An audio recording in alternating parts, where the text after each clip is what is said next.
हैं, सीधा हमारे जीवन की कुरीतियों से ये मंच शब्द का संस्पर्श कराता है, हमारी सोई चेतना को जगाता है, हमारी कुंठित चेतना को जागृत करता है।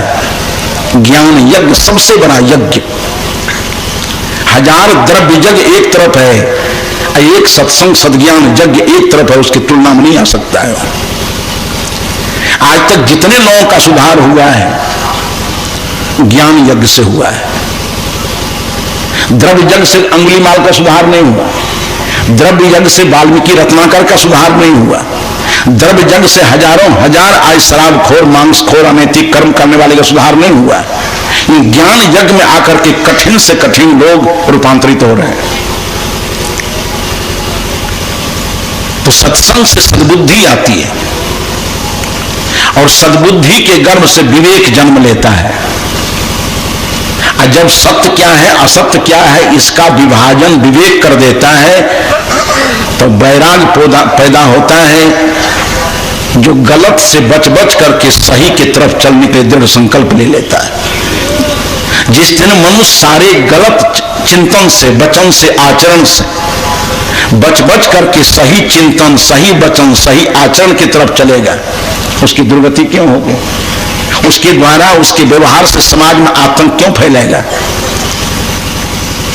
मैंने अपनी बात शुरू की कि किसी भी कर्म का परिणाम उस कर्म की सार्थकता और निरर्थकता को प्रमाणित करता है। हम चलते हैं, परिणाम होना चाहिए नहीं भाई, हम शाम तक अपने गंतव्य तक पहुंचे, हमारा चलना सार्थक हो गया कि नहीं? परिणाम तो ठीक आ गए, जहां के लिए चले थे वहां पहुंच गए।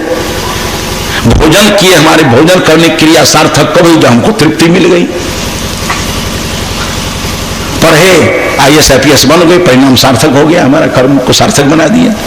उसी तरह से सत्संग की सार्थकता, सत्संग का परिणाम है हमारे जीवन में सद्बुद्धि का संचार। अब उस सद्बुद्धि के गर्भ से जन्म लेगा विवेक और विवेक के बाद आएगा वैराग्य। गलत है उसका त्याग करो, सही को पकड़ो। अब सही सारे गलत कर्मों से वैराग करके सही सही मार्ग में चलो। शरीर असार है उसका त्याग करो, आत्मा सार है उसकी तरफ बढ़ो। इस तरह से सारे असार के धरातल से हम सार की तरफ जाएंगे। और सम्मानजनक जितने कर्म हैं उन कर्मों का त्याग करो, समाज में आपको सम्मान मिले ऐसे कर्मों का संपादन करो। विषय भोग प्रपंच से हटो, विषय भोग वासना से हटो, ध्यान साधना की तरफ चलो, जिससे आपके जीवन में शांति आएगी। ये मार्ग प्रशस्त वैराग करेगा। गुरु बिन होई कि ज्ञान, ज्ञान की होई विराग बिन, गोस्वामी तुलसी ने कहा। थोड़ी चर्चा मैंने आपके सामने की सत्संग के संदर्भ में। ये सत्संग सद्ज्ञान यज्ञ हमारे जीवन में ज्ञान का दीप जलाता है और ज्ञान के दीप में हमारे जीवन के सारे कलमश, सारे मनोविकार, सारे वाचिक विकार, सारे कायिक विकार रूपी पतंग सलभ जलकर समाप्त हो जाते हैं। हमारा जीवन निर्मल हो जाता है और निर्मल जीवन में ही निर्मल परमात्मा की अनुभूति हो जाती है। कितने बजे? उसी निर्मल जीवन में निर्मल परमात्मा की अनुभूति हो जाती है। एक छोटा सा पद बिना ढोलक झाल हारमोनियम के, नहीं तो कल होते फिर हम कहते हैं, आप पीछे से कह दीजिए। बोलना और बुलवाना दोनों अच्छा है ना जी। करु सत्संग भरम गढ़ टूटे, करु सत्संग भरम गढ़ टूटे, भरम गढ़ टूटे, भरम गढ़ टूटे, भरम गढ़ टूटे, भरम गढ़ टूटे, करु सत्संग भरम गढ़ टूटे, करु सत्संग भरम गढ़ टूटे। अब ये पर्व हुआ है जितिया, इधर होता है क्या? जितिया, जितिया पर्व हुआ है। हमारे यहाँ ध्यान सत्र चल रहा था, तो एक महिला है, महिला क्या युवती थी बेचारी, एक आध बच्चा हुआ था। तो ध्यान के चारों तल पर हम चर्चा कर रहे थे। ध्यान के 4 तल हैं, शब्दाभ्यास, रूपाभ्यास, दृष्टादृश्याभ्यास, साक्षी भाव। शब्दाभ्यास, रूपाभ्यास क्रिया योग है। साक्षी बहिरंग चेतना क्रिया योग से अंतरंग हो जाती है, और उसके बाद दृष्टादृश्याभ्यास साक्षी भाव ज्ञान योग है। ज्ञान योग के द्वारा अंतरंग वृत्ति निस्तरंग हो जाती है, वृत्ति निस्तरंग हो जाती है, उसी के जीवन में घटित हो जाती है। अभी उसका विषय नहीं है, प्रसंग नहीं है। तो 2 तल पर चर्चा हुई, शब्दाभ्यास और रूपाभ्यास क्रिया योग पर। मैंने भजन नहीं गाया, अच्छा बजाओ, बजाई हाथ पहले कहानी कह दो। उस महिला ने कहा कि अब जाते हैं। हम कहा कि ध्यान का गुहितम रहस्य तो अभी सुनिए नहीं रहे हो, तो जा कैसे रहे हो ना? जाती सब बाबा कहानी अरे बाप, यहाँ बुझ लिए नहीं है तो अंदर नहीं था। काल के सब कहते चल जाए ठास। राम लखन बाबू एक बार कहे यादव सभा में कि हम लोगों को अपने पैर पर खड़ा होना, पूरे पंडाल के लोग खड़ा था। वो कहने लगी महिला कि हम जाते हैं। हम कि जाओ नहीं, सत्संग का जो ध्यान का जो गुहितम रहस्य है उस पर तो तुमने विचार सुने नहीं। कहा कि अब देह काम नहीं करे, हमें की बोलो करके सह लिए। 100 पर्व में लोग सहती है। यही बात हमको समझ में नहीं आती है कि पर्व है कि पाप है। पर्व है बढ़िया दिन तक खूब खाना पीना जी, सुखा कर टटा जाए, पर्व करना करते हैं। अच्छा भगवान सूर्य की पूजा करनी है, अब बढ़िया से खा पी के आराम से चढ़ाइए ठकुआ पूरी यार, तक उनका तीत लगता है। बपराहट कथिल काटे समझ से थोड़ा काम लीजिए। अगर आपके पानी की जरूरत है बैजनाथ बाबा को, तो ताजा पानी लीजिए, गंगा में से लीजिए, कोसी कावेरी में से लीजिए, कुआं में से लीजिए, ताजा पानी लीजिए।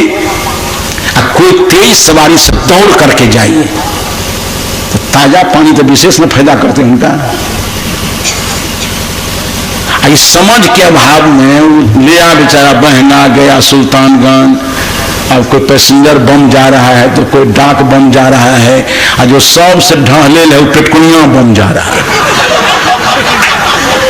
अब पेटकुनिया बम जाते जाते तो 85 दिन में न मालूम क्या दशा हो जाएगी उस पानी की।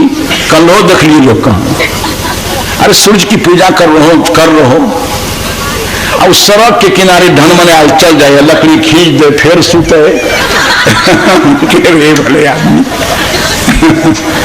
तो बैजनाथ बाबा के यहाँ क्या मिलेगा सो कहा नहीं जा सकता। थोड़ा ही 85 किलोमीटर जाए तो गहमन के सांप से शरीर के केचुआ छोड़िए, तो समझ से कोई मतलब ये नहीं।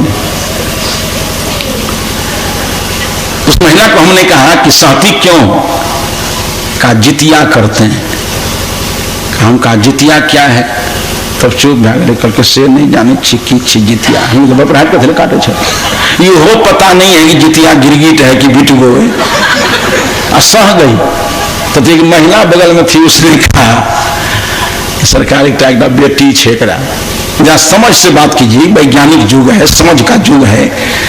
कहा कि एक बेटी इसको है, और वही बेटी वो कहीं एक्सीडेंट नहीं कर जाए, कपार में दर्द नहीं ढह जाए, वो खातिर जितिया ही करे छे, सहै छे। दिमाग में विज्ञान को रख करके सोचिए कि जितिया के दिन सह जाएगी हमारी माँ, और सहे के फल छिटे कर देते बेटी पर। ये कत्ते दिमाग से कोई ताल्लुकात नहीं है। जितिया करेगी हमारी माँ तो उसका हमारा जीवन प्रभावित कैसे हो जाएगा? इस सारे त्योहार नासमझी के परिणाम दिखाए। हमारी माँ तो कभी जितिया नहीं करती, कभी खीर पूरी चंदा को नहीं चढ़ाती थी, कोई देवी देवता हमारे घर में नहीं। लेकिन सुबह शाम बैठा करके हम भाइयों को माँ समझाती थी, बेटा सही रास्ते पर चलो। एक दिन मां पुतली ने जितिया नहीं किया, ये जीवन जीने का ढंग दिया महात्मा गांधी को। कोई बतावे कि पुतली जितिया करती थी?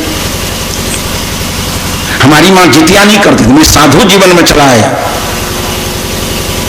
ये जीवन हमारा कण कण कृतज्ञ है माता जी का, उससे बढ़कर के देव धरती पर हमारे लिए कोई नहीं। मैं जब साधु जीवन में चला आया तो मैं कॉलेज से निकलता था तो पहले माता जी का चरण स्पर्श करता था। जब तक माता पिता जिंदा रहे मैं जन्मभूमि जाता था। 94 वर्ष की अवस्था हमारी माता जी का देहांत हुआ। मैं गया, पैर छू करके नमस्कार किया तो लड़खड़ाती देह हमारी मां गर्दन में लिपट गई और कहती है, बेटा खबरदार, जिस रास्ते पर कदम बढ़ाए हो कदम हिलने नहीं पाए। ये जितिया हमारी माता जी का।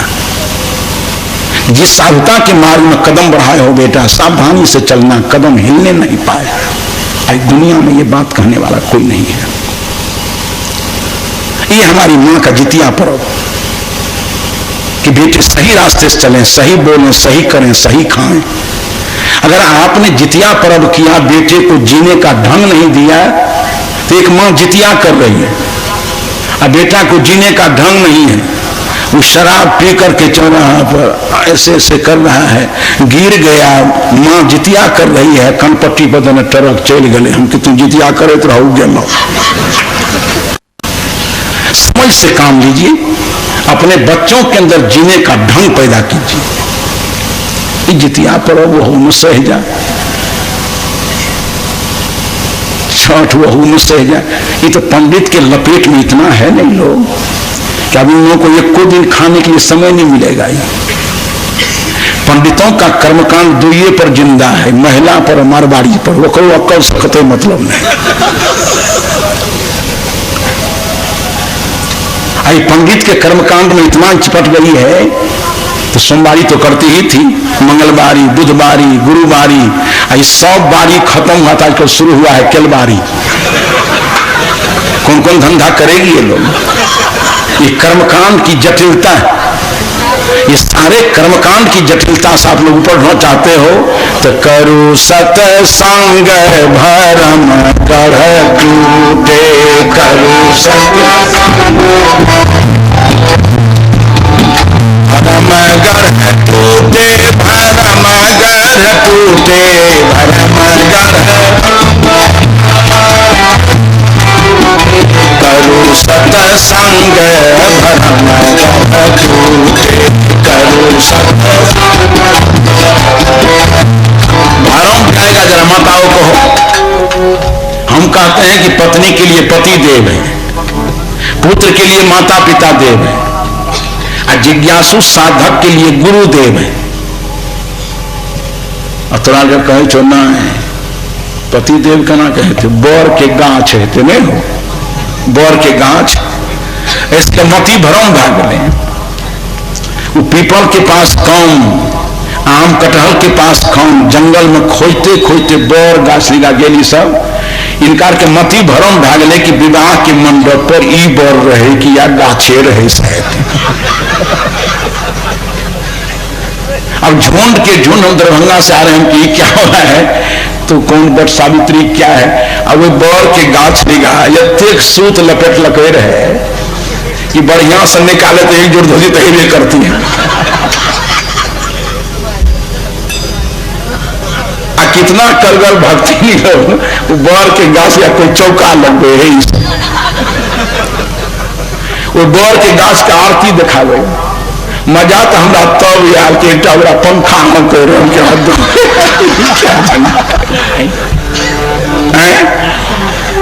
इन माताओं के अंदर हम समझ को जगाना चाहते हैं कि माताओं ध्यान दो, 1.5 दर्जन देवता तुम्हारे घर में बिना किराया का रह रहा है।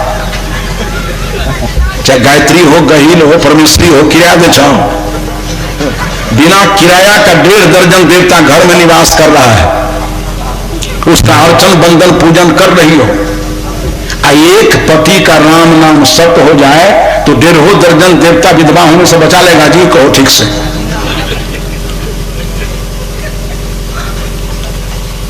इस समझ के बिना ये लोग इस तरह से कर्मकांड के जाल में पड़ी है। मैं गोड्डा जिले में था, प्रवचन का कार्यक्रम चल रहा था, तो प्रत्येक दिन सत्संग सुनता है, लोग दीक्षा लेने आता। सुबह में कुछ